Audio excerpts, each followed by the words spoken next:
Okay, so today I'm going to be talking about my developing pre-dissertation proposal, which is entitled Communication Abuse, Linguistic Neglect as a Compounding Risk Factor for Sexual Victimization and Intimate Partner Violence in the Deaf and Hard of Hearing Community.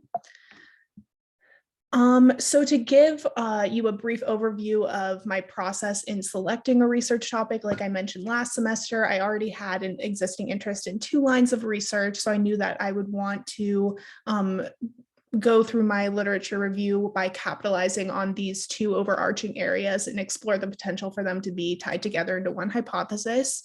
The first covering significant behavioral and emotional problems that have been associated with the experience of abuse for deaf and hard of hearing children. And then the second bullet, which reviews how deaf children can experience communication isolation within their families, which can be a form of trauma.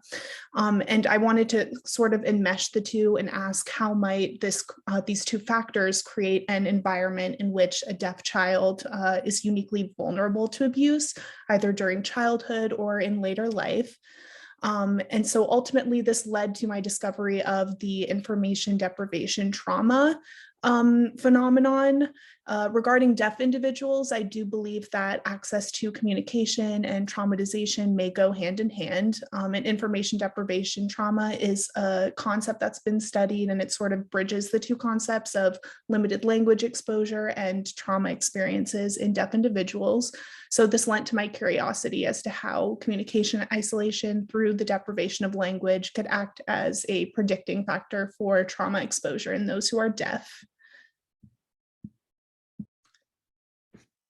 Now, something that I've developed a fascination with as a variable of interest for my research is health literacy, in particular to my topic, that would be sexual health literacy.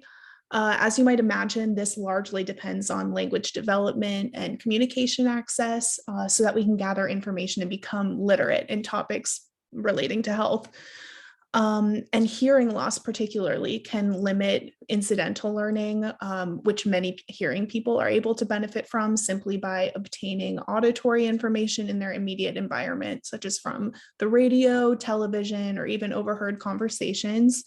And over 95% of deaf children are born to hearing parents. So there's a great number of deaf individuals who are dealing with hearing differences within their familial environment. And I did read a recent study conducted in, I think, 2018, which found that parental hearing status can moderate an individual's understanding of what's been referred to as childhood indirect family communication, otherwise known as auditory or incidental information. And those with at least one deaf parent reported greater access to indirect family communication compared to those with hearing parents. So there is a predominant inability to access environmental cues, and that can bear important implications for how the deaf individual is able to cope and engage in appropriate healthcare practices and safety behaviors, including how they process and deal with trauma. So I think by enabling better, more accessible and clear communication, that directly impacts a deaf individual's fund of information or prevents fund of information deficits. And that can lower risk of being more severely impacted by trauma because it dictates how they process trauma. And it can really provide increased support if we're able to facilitate more clear and accessible communication. That's something I try to get at with my topic. While I'm looking at linguistic neglect as a potential predictive factor for later maltreatment or victimization of deaf people, I also think that a better term for it is communication abuse, because it recognizes linguistic neglect as a product of social constraints, more specifically how the hearing world and hearing culture typically responds to deaf people and deafness, and that response is usually unaccommodating and looks like what we would call communication abuse. I'm veering away from what you might have noticed from my last presentation. I was looking at the term language deprivation, but I'm sort of shifting away from that because language deprivation refers to a specific window of time that can yield specific and harmful outcomes. However, communication abuse better accounts for what I hope to look at, which is linguistic neglect that can be observed across the lifespan, and again is More so, it acknowledges social and cultural identities and social constraints. The influence of neglect is likely to be significantly higher for deaf children, also because they're usually already facing isolation socially due to their reduced access to language. And anyone left without social communication is left without health communication, and that's another instance of neglect. And they're also at risk for worse psychological and cognitive development. So here I wanted to dive deeper into how a deaf individual's maladjustment might be explained by inaccessible language. What does that look like? And how is it inaccessible by virtue of the child's deafness? And this is really relevant to the majority of deaf children who are born to hearing parents and unable to access the modality of the family's language, which is typically spoken English. And a lot of the literature that I reviewed kind of boiled down to a common issue of language mode mismatch. And this is where I've come to realize that there's a common collision between spoken English by hearing parents and, of course, by virtue of the child's deafness, their inability to completely match that mode of speech or not be able to access it as efficiently. And suffer an impasse in that way. And I've come to focus my research on not only linguistic neglect, but how that might be operationalized as language discordance that we're seeing here. So it's not necessarily the type of language that's being used, but whether the same language is being used. And if both communication partners are matching their communication mode. And I am attempting to sort of cultivate a more direct study of the relationship of language itself to mental health in a way. Overall, I found that many results have supported the notion of the importance of an early and consistent mode match between deaf children and hearing mothers, regardless of communication modality. As long as there's a match, that can lead to greater mental health functioning in adolescence and throughout adulthood for the developing child. And those with healthier mental health profiles were typically found to be groups that shared an early and ongoing mode match with their mothers. So language concordance is a key variable of interest for my own research. And this is a slide that you all can just pause and read for yourselves. So based on the last slide, given the negative implications of lack of language access, we see how that can create a greater risk calculus for violence against deaf women. And we've also reviewed the importance of language concordance for mental health functioning. From there, I wanted to narrow my search and look into language concordance and its influence on risk of experiencing intimate partner violence, specifically for deaf people. Often the clinical portrayal of a violent relationship involves two partners who lack communication skills. And then during instances of conflict, those communication deficits are most salient.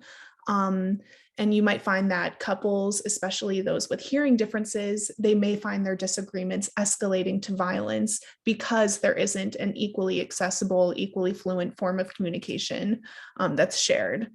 And without establishing that communication foundation, the task of developing skilled nonviolent conflict resolution, that can become impossible.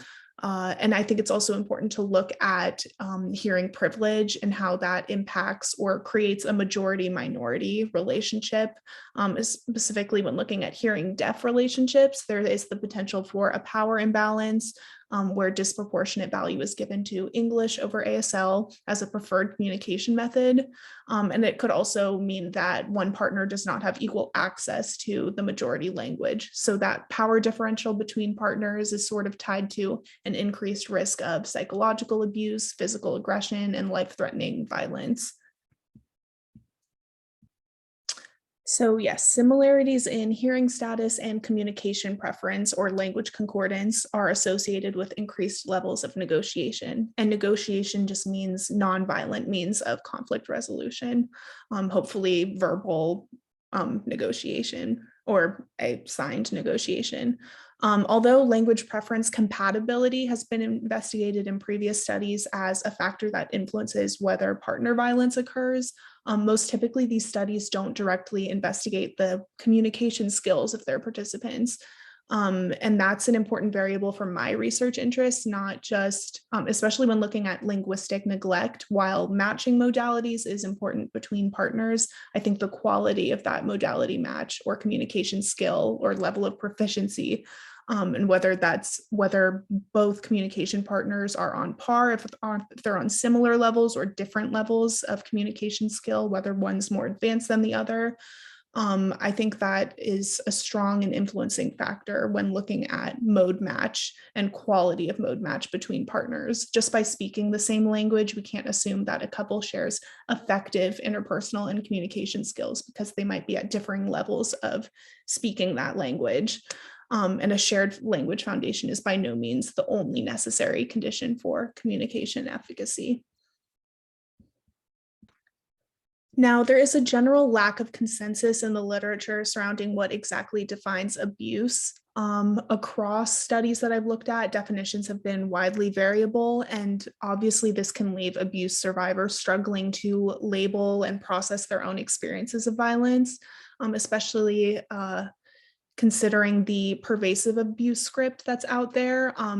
And it capitalizes on severe, frequent, intentional, and aggressive behavior that causes serious psychological and physical consequences to the victim. And this is sort of a pretty high threshold considering, and it's fairly strict and stereotyped as a definition. And most people have adopted it or think of it when the term abuse is used. However, this definition really fails to account for an entire spectrum of abuse experiences that don't quite fit these criteria, but can still be considered abuse or abusive. And deaf women, if they subscribe to this pervasive abuse script, how do they manage to process or define their own experiences of violence, especially if they're not meeting this threshold? Many of the studies that I've reviewed are more of the exploratory nature and have examined the strategies and scripts that deaf women might rely on to label their experiences with violence. And as expected, deaf women typically adopt this pervasive abuse script. So I think this is something important to be aware of, deaf women's habits for labeling partner violence or what they perceive to be abuse, because it impacts the prevalence numbers that researchers record. If deaf women aren't identifying this as abuse or their own experiences as violent, then they're not reporting these experiences as violent or abusive. And then we're not picking up on it or recording it in the literature. So I think this line of research is important for my own research intentions because it impacts how we're able to identify or accurately record who is experiencing abuse and who is not. And it's important to support deaf survivors in being able to affirmatively label their experiences of abuse and feel empowered to seek abuse services. So the revised conflict tactics scales, this is a measure I hope to use as a part of my own data collection process. And it detects occurrences of intimate partner violence. And in my recent literature review, I came across a study that evaluated the psychometric properties of this scale. It's widely used, especially in the hearing community, and its reliability and validity with the college student population has been statistically supported, but I only came across one study that examined its viability with deaf users. I think it looked at deaf female undergraduates from Gallaudet. And typically it only takes about 15 minutes to administer, and it looks at those 5 subscales. And the subscale items are presented as a list of specific behaviors, which the respondent will either indicate as having directed to our partner, so having perpetrated, or having experienced, so having been victimized by instead. And overall, the study reported intermediate reliability and validity factor structure with deaf users. So again, I think it would be a feasible measure to use for my own research. And these are other measures that I'm considering using for my own research. One is the life events checklist, and that basically lists a series of events and asks the respondent to confirm or deny whether they've been exposed to or undergone anything similar or like that event. And those events are, according to the research, typically known to potentially result in PTSD or distress. And there's also an additional item that will assess any other extraordinarily stressful event that was not listed in the previous 16 items, which I think is important in case that, especially for working with deaf participants who might endorse a traumatic experience that's not typically experienced by the hearing community and maybe not listed in those 16 events. So I think that additional item is important to use for my own research. There's also the Deaf Health Survey, where participants would be asked about their lifetime and past experiences of emotional and physical abuse and forced sex. I'd also like to develop a survey method that's tailored to the accessibility needs of deaf adult ASL users. And I was sort of inspired by Robert Pollard's study, which is listed in my references, if you'd like to take a look. But I think they utilized a really important translation process when working with deaf ASL users, and I think is important to consider for linguistic and cultural accessibility when working with deaf participants. They would translate items into ASL and manually coded English, and use video basically to display both language modalities. They also had written English as an option. And I think another important aspect of the study was that they would ensure that instead of posing examples of events, they would offer descriptions of the behaviors themselves that were that they claimed qualified as physical, emotional abuse or forced sex, to make sure that they clarified in clear terms to the respondent what qualified as abuse, so that the participant could verify whether, okay, that was my experience or it wasn't, and then be able to validly report whether they had endured an experience like that and could label it as abuse. And I think this translation process ensures meaning equivalence and also attempts to sort of accommodate for limited English literacy and fund of knowledge deficits that might be based in linguistic neglect or language deprivation. So throughout this presentation and really giving you an idea of the research topic that I'm honing in on, it kind of all stems from the same general underpinning of linguistic neglect that comes from inaccessible communication. And I really want to focus on those with hearing loss who face linguistic neglect and look at the social and cultural factors that attribute to linguistic neglect and hinder the deaf individual's ability to navigate the world as a psychosocial being across development, and how this ultimately impacts their ability to resolve conflict or potentially be subjected to intimate partner violence or sexual victimization by way of communication deficits that stem from linguistic neglect. And here it's important to understand how language difficulties rest on an accessible communication atmosphere, because without this, we are likely to see a fund of knowledge deficits. And that's what inspired the phenomenon of dinner table syndrome, which deaf people commonly experience, where the normal accumulation of passive information is not regularly accessible. Now, despite the incredible findings listed in bullets 1 and 2, unfortunately, insufficient research has been done on how linguistic neglect might manifest risk for types of interpersonal abuse, and more specifically, the sexual victimization and intimate partner violence that's experienced by deaf people. Published studies tend to focus on the educational or linguistic implications of communication isolation and abuse rather than its effect on deaf prevalence of interpersonal trauma. So one of the main takeaways that I hope to work with from the findings that I found in the literature and how I hope that gears me for my research efforts is that I think linguistic neglect and communication abuse can facilitate a power differential that endangers the deaf individual. And I think especially for those who are deaf, their communication deficits are most salient during instances of conflict, where there is not a communication compatibility, and that can ultimately increase their probability of receiving violent treatment from others or being victimized. Now, my present but very rudimentary research question asks whether linguistic neglect or limited language concordance can compound the likelihood of deaf individuals' exposure to intimate partner violence and sexual victimization.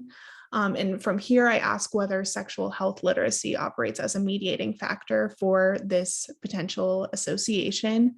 And that secondary research question really stems from my curiosity about incidental learning or the lack of auditory incidental learning amongst deaf and hard of hearing, because I believe that this impacts their sexual health literacy and the knowledge base that they develop over time. Could this act as a mediating variable that impacts my predicted association between linguistic neglect and sexually victimizing or violent experiences? Moving from there, I'd also like to look at multiple group membership and the influence of intersecting identities on risk for sexual abuse and victimization in those with hearing loss. So I'd like to look at multiple diversity factors, including like socioeconomic status, ethnic background, whether they have additional disabilities, racial identity, things like that. And that just reinforces the sort of kaleidoscopic lens I want to take on for this research and ultimately account for any influential psychological, social, cultural, or situational factors that may create differences in sexual abuse and prevalence across individuals. What are the key demographic characteristics of deaf survivors?